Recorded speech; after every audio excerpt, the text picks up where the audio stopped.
worked pretty well for a whole generation.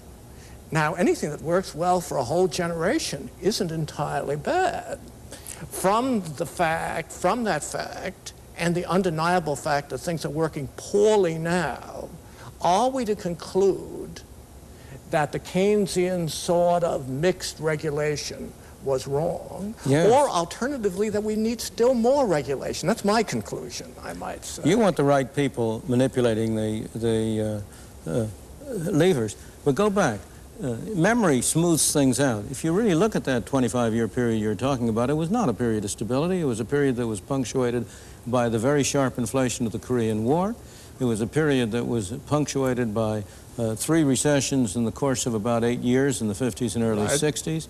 It was a period in which you had inflation really starting to go from creeping to running in the latter 60s. It was a period which laid the groundwork for the kind of situation in which we are now, where you have both higher unemployment and higher inflation. It was the... I mean, there were these movements, as we say, but they weren't the movements like the 1930s. There was a recession in '58. Yes, we all called it a recession. We all worried about it and so on, but it was a small thing, little potatoes. The same thing was true in earlier periods between the Great Depressions.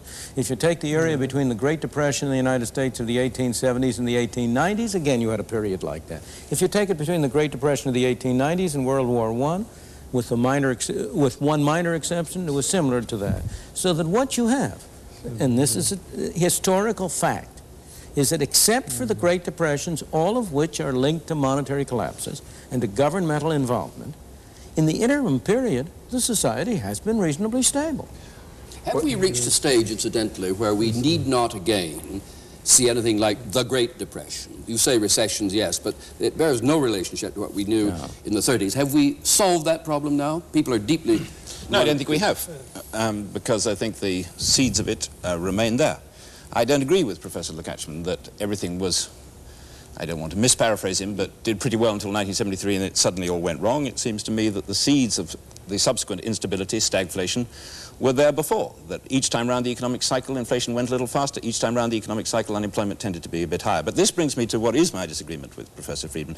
I agree with him that government has failed to correct, and is bound to fail to correct, that instability. I do not agree with him that it is the root cause of that instability, or that simply removing or containing the government will remove that instability. Because his constitution, and I agree with all the things he wants to put into it, but I want to put more into it, leaves big capital entirely free to operate. Now, he doesn't mind that.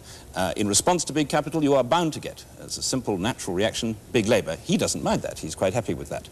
But my contention is that once you have big labor, you have a way of setting rewards in society, not only by trade unions, but through all sorts of other processes whereby groups get together in order to exploit the political process and legal rights and to protect themselves from competition, in which inevitably people set rewards above what economists call the market clearing price for labor, i.e. they set levels of reward which make it impossible that everybody should be employed. You therefore have a built-in tendency to high unemployment. If governments react to that on the Keynesian pattern by trying to inject spending which will enable these people to be employed, then I agree with Professor Friedman that all you get is faster and faster inflation, and that, if you like, is caused by the government. But the government is a proximate cause of an original instability that is already there. And there's nothing in Professor Friedman's constitution which would correct that inherent, if you like, contradiction or flaw in classical Western political economy. Do you deny, Peter, no, I want to ask just one question of Peter.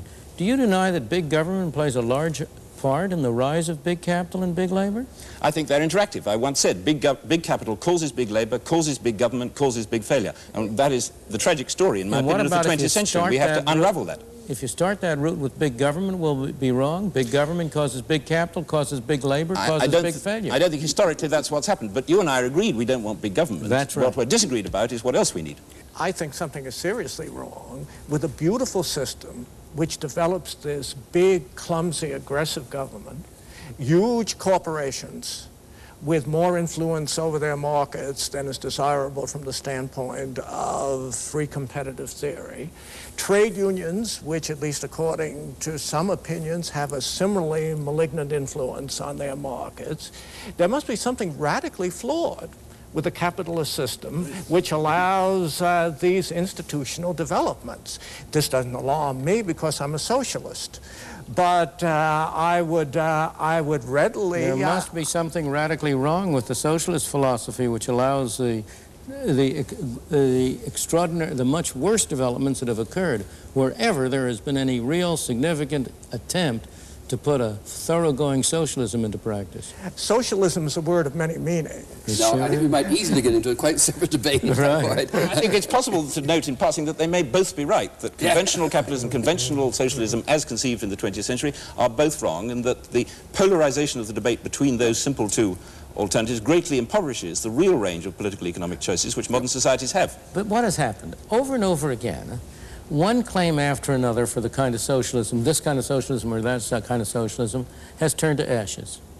And each time, the answer has come, oh, well, it was a wrong brand of socialism that was adopted, or the wrong people were running it. But you're saying an argument yourself, Milton. No, I'm not. The Federal Reserve in 1929 failed to do the right thing. It was the wrong brand of capitalism. It was a wrong brand, absolutely, but what I'm saying is something different. I can at least point to examples in history of systems, of capitalist systems, in which the government had a fairly limited role, not my ideal government, many things doing many things I would not want it to do. But I'm going to point to such examples of long stretches of history in which have been relatively successful, where the major achievements of humankind, not merely in economics, but in all other areas, have largely arisen.